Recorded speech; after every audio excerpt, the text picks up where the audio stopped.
You're enjoying yourself, and make sure you're talking about it on social media. But here we go. The game is about to start. Game 4 of the Fortnite Creative Showdown, and we're heading back to Sky Station for some more insanity.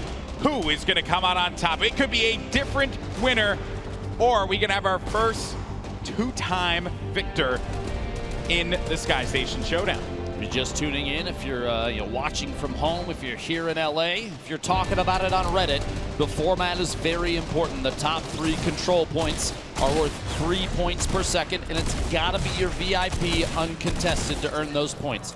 Quick note, the FishFam already taking the top over there on the red capture point. Mackenzie putting down some moves. After 8 minutes have gone by, that bottom middle control point is exposed for 12 points a second. Lost Kings going down there. The Sunshine Soldiers not able to pick up any points just yet. Meanwhile, the FishFam, I almost bet, is still uncontested. Look at them just climb up the leaderboard already in the triple digits. Sunshine Soldiers, Nick 830 throwing a couple off the top there.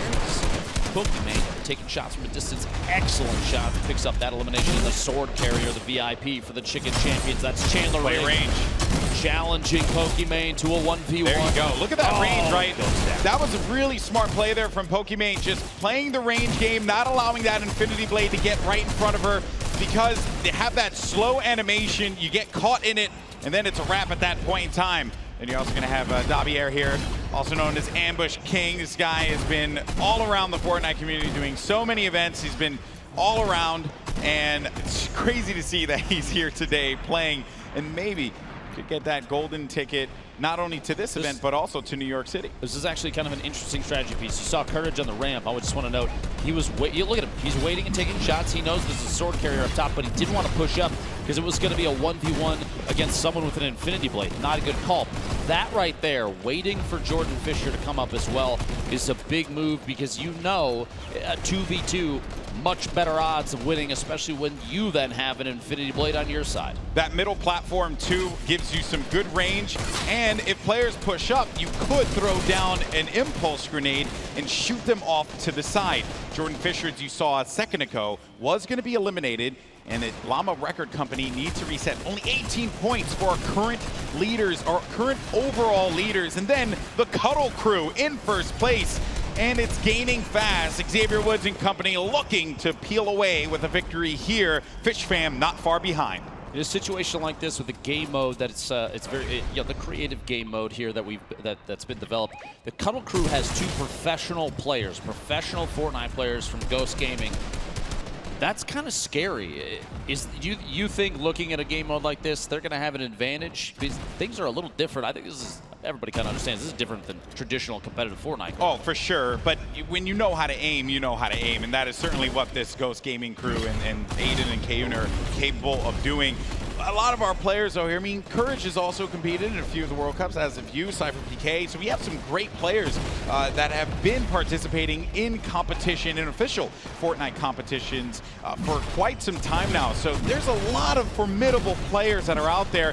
And then bear in mind that it's not really just that one-to-one battle like you would typically have in Battle Royale, where you're going up against someone and then maybe there's a third party. This whole map is just a series of third parties. It's just players all just throwing shots everywhere they possibly can, looking to connect, looking to get some siphons so that they can keep themselves going and maybe get some more builds. Look at the faces of all 4 players for the FishFam holding this control point. Muselk picking up a bunch of elims. Oh yeah, sitting on 5 right now. Vixar at 4.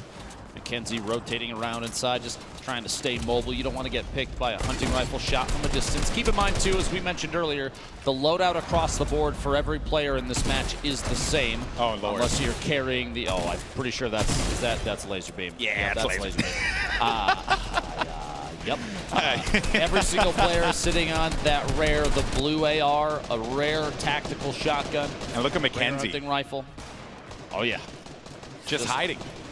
no reason for you to poke out, Lupo. There's no reason for the Infinity Blade player, the VIP, to poke out when you're on point like this. Even for Lost Kings, just hide and maybe get a wall right in front. Create some more protection and ensure that the angles are covered. You also want to build in areas where you know you're not going to get pressured from, like, you know, 2 different angles. You kind of want to, even though it's going to be out in the open, you just want to mitigate as much of that carnage as possible and give yourself a fighting opportunity for your VIP. Taking some shots, the most eliminations on the team. Looking back behind, barely stays up. 12 HP total.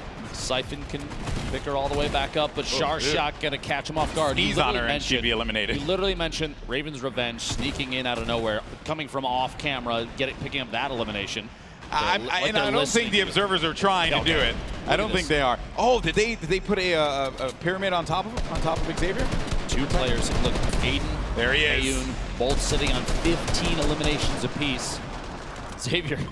And that's 2 players, right? Like, they boxed around him, so players are going to have to put shots down on a first layer of build and then look to do the same thing. While all this is going on, you're going to have Kayun and Aiden, as well as their golden ticket winner, who's a pretty good player, bear in mind, Beast, who I had a moment to chat with as well earlier today. Oh dear. Wait, oh dear. Cypher was sitting in the spawn, taking shots at Kayun from the outside. Kayun just turned around and used that hunting rifle to take him out.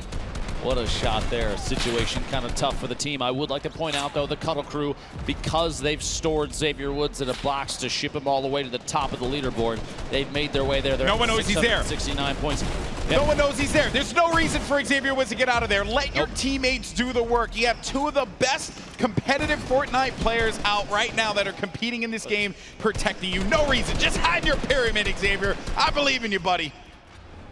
Team 1 and 2, the FishFam and the Cuddle crew are so far ahead of every other team. It's ridiculous. Almost a 500-point difference between 2nd and 3rd right now. Kayun and Aiden, 2 very accurate players. Aiden playing on a controller as well. The impulse nade into the sky, going big for a shot there. Can't quite connect it. His teammate picks it up, though. And because he's gotten so many eliminations, he's able to build and protect that base even more so. That's going to be the B point, and they have ran away with this one. In a few moments, we're going to get that middle hill opening up, but they're at 816 points, Lupo. They've gained. This could very well be a win for the Cuddle crew. This is ridiculous. If they win this game so quickly, there's going to be so a limited amount of time for that 4th control point. A smile on Mackenzie's face there, you see on the screen. 2nd place is still worth 4 placement points, leading towards those. Yeah, that's the sum of the 6 games.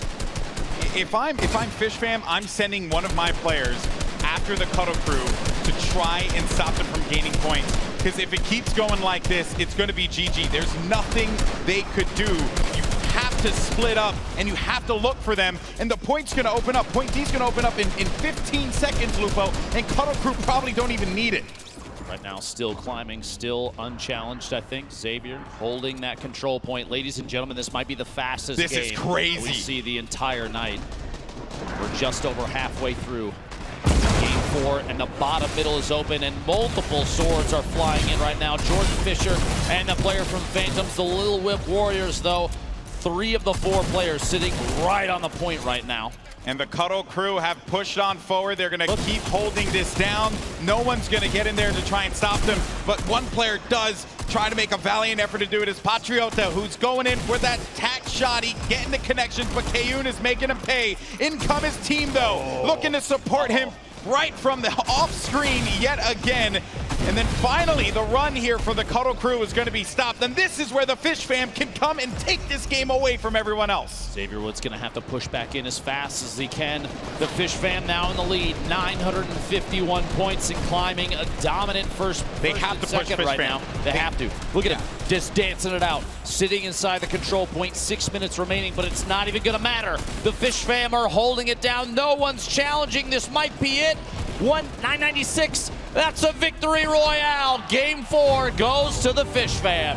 Man, Cuddle crew had control. They were gaining points that whole game, but it was Raven's Revenge that thwarted that opportunity. And Xavier Woods, you could see the tension, the stress, the frustration in his face there. But the victory will go to the FishFam. Man, I have to say that definitely for the Cuddle crew, that stinks. Casino Fish. I actually can't believe that they came back and won that. I can't. Because the Cuddle crew they were so far ahead for so long. Look at this, just dancing out the last moments here. I think at this point you just kind of know you've got it if no one's challenging. Big Star did go down for just a second, but there it is, the celebration, knowing they picked that up, honestly, at that point, kind of with ease. Certainly did not look like a fish out of water in that game. Right now, after game number 4, and it is going to be the Llama Record Company still holding on by a hair to first place with 13 points. Close second, though, the FishFam now at 12 after that last game. Chicken Champions at 10. Ravens Revenge at 10 as well. Cuddle Crew, Lil Whip Warriors, Sunshine Soldiers, and the Funky Fighters rounding out all 8 of your teams there. Shout out to Laserbeam for maintaining the lowest score. He'd be winning if this were golf. Yeah.